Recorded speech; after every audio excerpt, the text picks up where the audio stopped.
Rabale MIDC पोलिसांनी गुन्हा register क्रमांक 211/24 कलम 307, 323, 504, 507, 34 रेड विथ आर्म्स ॲक्ट 3/4/25 अन्वये सदरचा गुन्हा हा 3/5/2024 दाखल करण्यात आलेला आहे। यामधील फिर्यादीच्या तक्रारीवरून 3 व्यक्तीच्या विरुद्ध गुन्हा दाखल करण्यात आला आहे।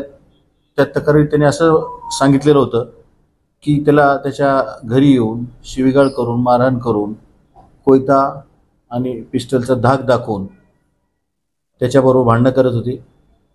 सदरची माहिती मिळताच डीबीच्या पथकाने यातील 2 आरोपी यांना तात्काळ अटक केलेली आहे। त्याच्यातला कोयता जप्त केलेला आहे आणि मान्य न्यायालयात पोलीस कस्टडी घेतलेली आहे।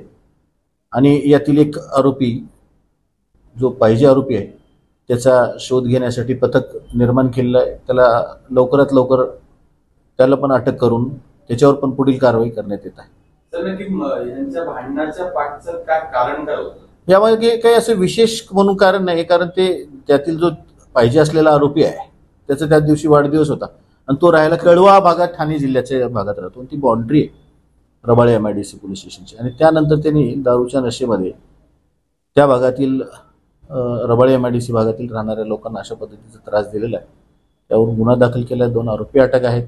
तिसरा आरोपी पण आपण लवकर अटक करू। पिस्टल यामध्ये रिकव्हरी झालेली आहे का? तिसरे आरोपी जो मेन आरोपी आहे त्याच्याकडे पिस्टल आहे, कोयता जप्त झालेला आहे, ते पण आपण आरोपीला अटक केल्यानंतर जप्त करू। आरोपीने कधीपर्यंत पोलीस काल त्यांची मॅजिस्ट्रेटकडे कस्टडी झाली आहे। 7 तारखेला काल त्याची मॅजिस्ट्रेट कस्टडी झालेली आहे।